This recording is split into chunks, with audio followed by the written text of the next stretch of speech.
Are you ready for a fabulous February? I think we have found it. I hope. So I love this. We're entering into February in a new Lunar New Year because Lunar New Year is January 29th. And it's the year of the snake. So again, I've said this before, after the drama of the year of the dragon, this is going to be a much chiller year in theory. Yeah, on paper, whatever. So February is really the first month that we're going to feel the energy of the year of the snake. So I've talked about this. I'm not going to talk about it more in this video. You can go back and watch the 9-year in numerology video, or you can watch the year of the snake video. But I really am loving this energy. So we're kicking off February with, again, the year of the snake energy. And February 2nd, we start off with Groundhog Day. Great movie. But it's going to be really interesting to see what Punxsutawney Phil sees this year. I say his name wrong all the time. It's Punxsutawney Phil. I think I'm saying it right now. But it's going to be interesting to see what's going on there because we've had some weird, interesting weather in the South this year already. Very interesting. So on February 4th, we have Jupiter going direct in Gemini. And also we have Venus moving into Aries, just adding a splash of fire to, all things that Venus rules, which is basically our money and our love life, our relationships, not necessarily just romantic ones. Yeah. On the 12th, we have a full moon in Leo that hits its peak at 8:53 a.m. Eastern Standard Time. All my times are Eastern Standard Time because, well, that's where I live. Yeah. On the 14th, we have Valentine's Day and Mercury moving into Pisces. Now, Mercury is not fond of Pisces. Really not a happy place for Mercury. So this is going to be interesting. It's going to be an interesting little twist on communication on this Valentine's Day, this important holiday for romance. I know, I'm such a romantic, right?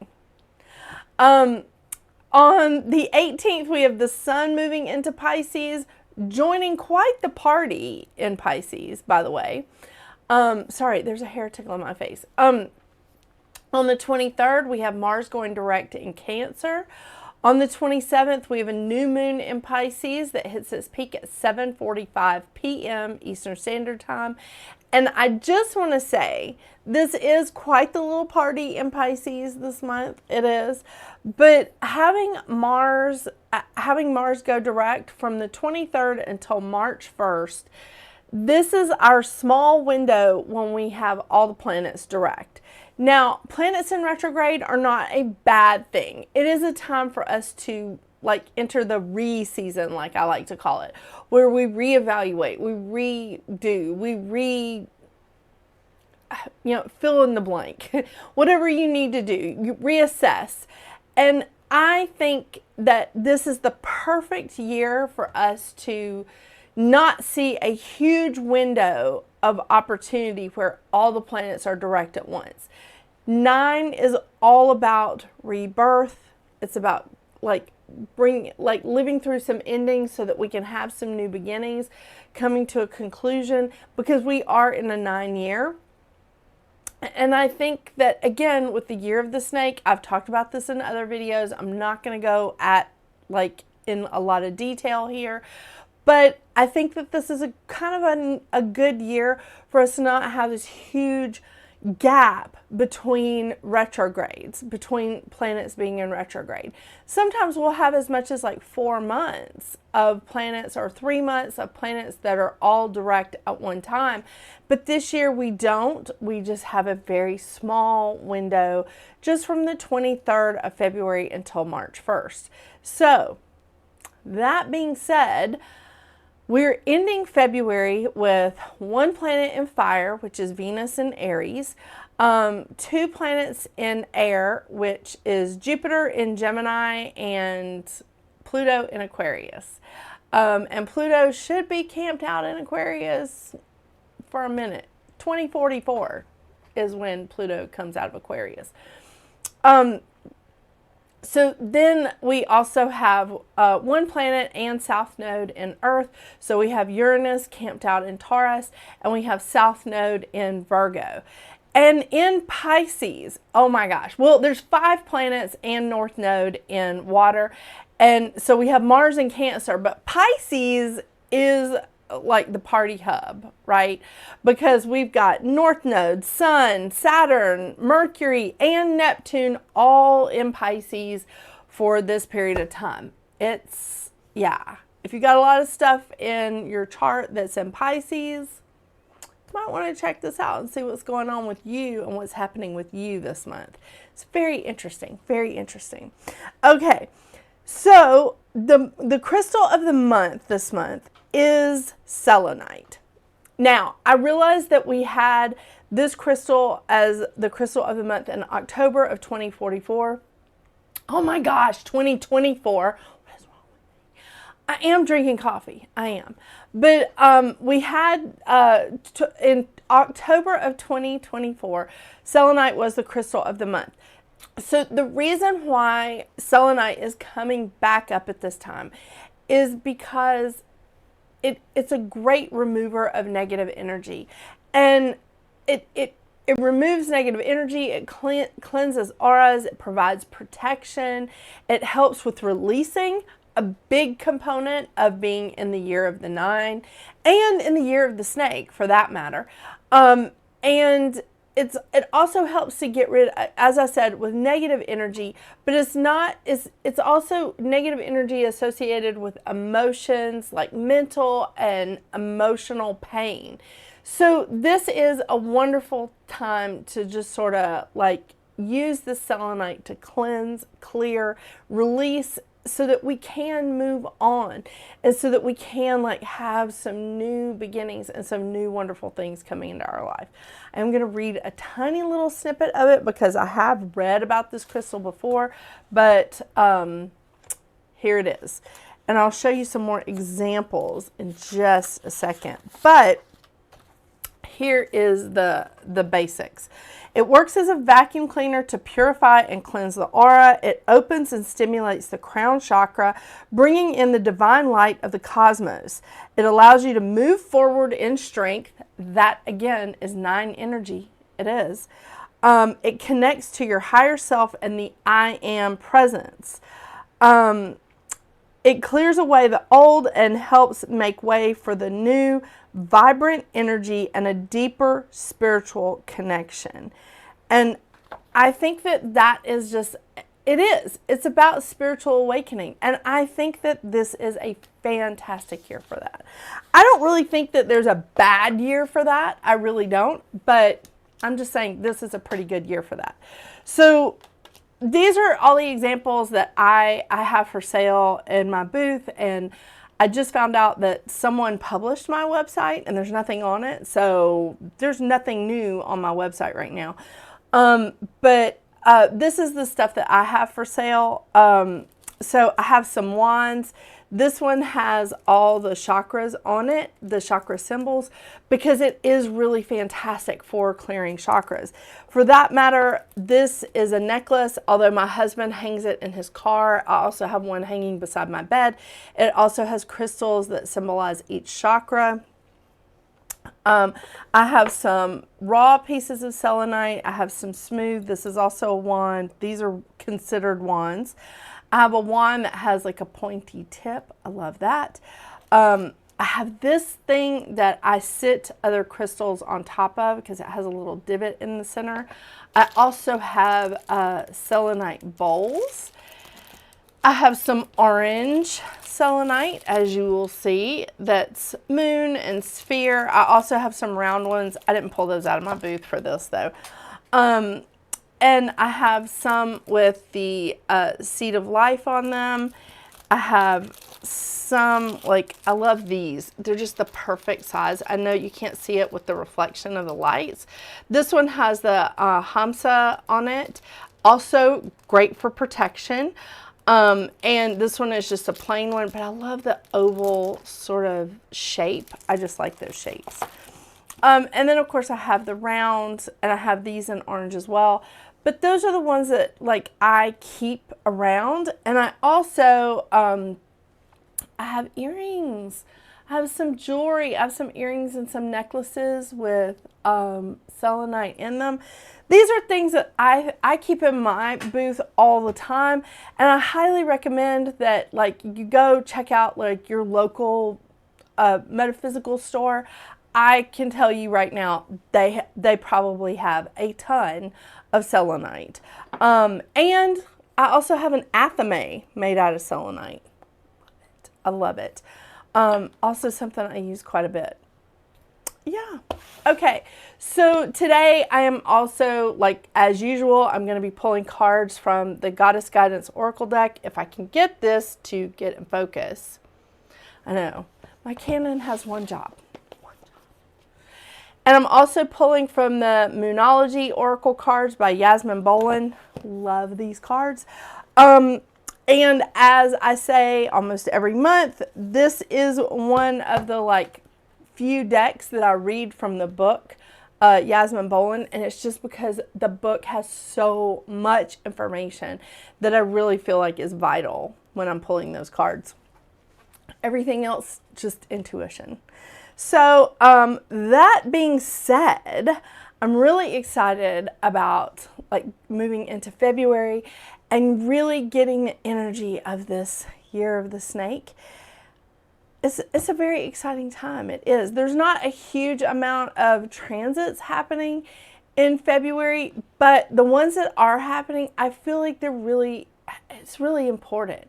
I mean, we've got 2 planets going direct. We have Venus moving into Aries. I love it. I love it. A little bit hesitant about Mercury going into Pisces, but that's because I'm double ruled by Mercury. So anytime Mercury is uncomfortable, I feel it. And he's our planet of communication. I mean, come on. But let's see what your individual numerology is for this month. I know. I think it really has an opportunity to be fantastic. So let's see what's shaking out for you.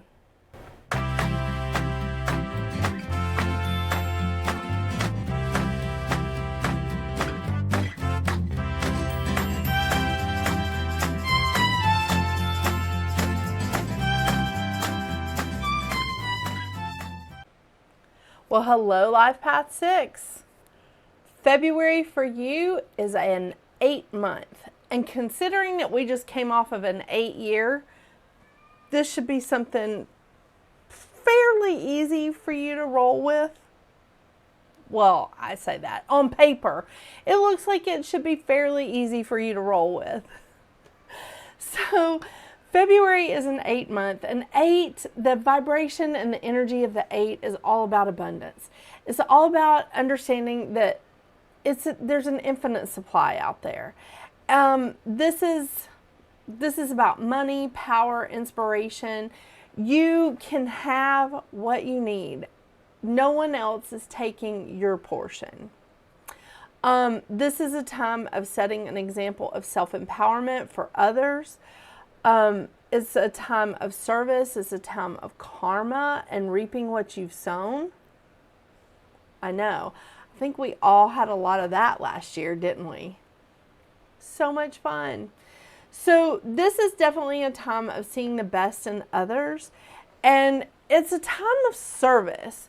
So service doesn't necessarily mean like that you have to go and volunteer somewhere. Maybe you're just doing something for your family or your best friend or like some of your coworkers or something. It's a time to help lift others up. It's a very ambitious time. It's kind of a time of crazy cats at the moment. Yeah, like he's angry at something. I don't know what's going on, but he's covered me in hair, so There's my abundance, life path 6. So much fun. So this is a time of, again, seeing the best in others, and it's an ambitious time. So really, like, if there's something that you're wanting to manifest, if there's something that you're looking and saying, I really want this thing, this is a time for you to, like, understand that you can achieve it. You can. It's not bad to have ambitions. It's not bad to be ambitious. There's a balance with everything in life, and I think that is a huge component here. And it's a huge component of who you are, life path 6, because you're all about harmony. Harmony is balance. It's not an overwhelming amount of happiness. It's not an overwhelming of sadness. It's balance. It's balance. So keep that in mind. The mantra of the 8 is, I embrace the power within me while honoring the divinity in others. Excuse me. Again, this is right up your alley, life path 6, because you literally came here with your life path number to teach mutual love and respect to everyone. And I think that this is fantastic. And it's just, to me, it's just wrapping up really nicely with us moving into this year of the snake. I love it. I love it. So the lesson of the 8 is to lead with compassion for others and not with the ego. I know.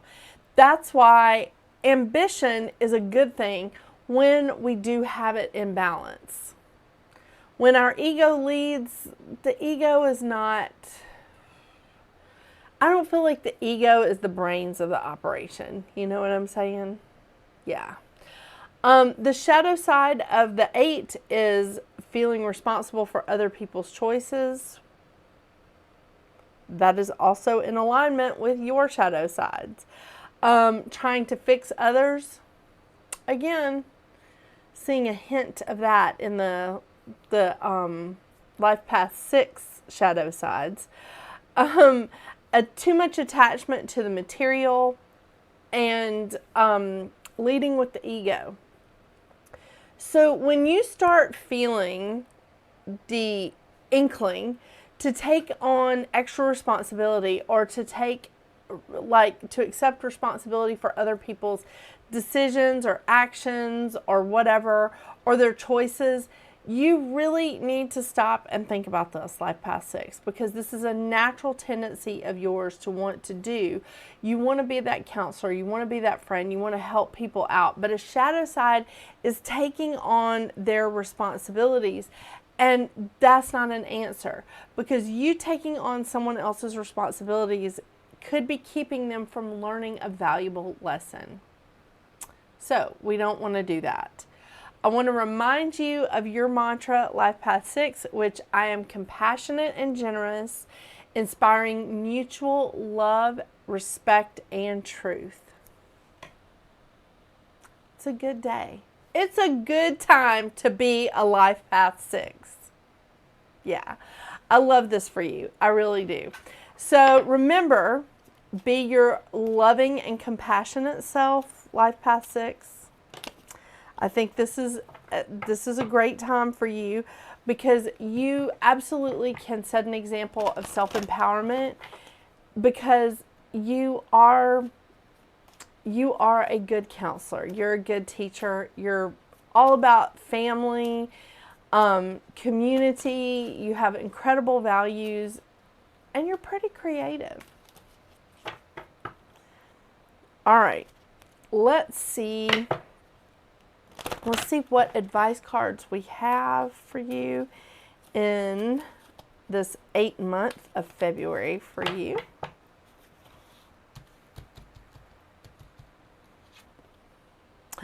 Coventina, am I saying that right? Purification. It is time for a cleansing detoxification of your body and mind. That's interesting. because it's a good thing to do in a 9-year numerology and the year of the snake. Love this. Come on, get in focus. There we go. Coventina, purification, and it is time for a cleansing detoxification of your body and mind. I feel like Mouse has left hair. I mean, I certainly have a ton of cat hair all over me. I don't know if you can see it, but I have a ton of cat hair on me right now. And it's like sticking to my face. Where is he hiding? Under my desk. The last time he slept in that particular spot under my desk, he switched off the master on-off switch of my, the surge protector. Yeah. He switched that off. And all of this equipment went bye-bye.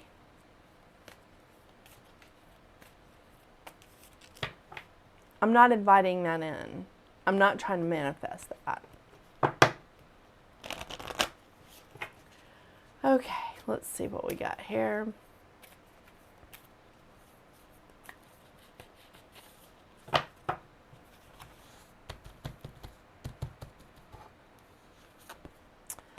Okay. Your commitment is being tested.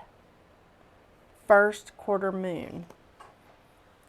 Dun, dun, dun. I'm sorry, I didn't mean to do that. But let's see what the book says. Is it in the front? First quarter moon. Your commitment is being tested. There could be some challenges coming your way, but they're just the universe's way of testing you. The first quarter moon calls for you to face any hurdles with confidence. What do you actually think is possible? If you believe you can do it, then you probably can. If you spend your life affirming that something is too big for you to surmount, it probably is. See how it works? Do you believe your dreams will come true, or have you secretly already given up? Showing some commitment now will help you move towards your desired outcome. What you believe to be true is true for you, so believe in yourself. I am committed to my dreams and move towards them with confidence. Wow. It's pretty awesome, Life Path 6. Pretty awesome. Thank you so much for joining me today, Life Path 6. I hope you have a fantastic February. And I really am grateful for your support on my channel. I'm excited to see what 2025 brings all of us. All right, again, I hope you have a wonderful February. And until we see each other next, get out there and make your magic. Bye.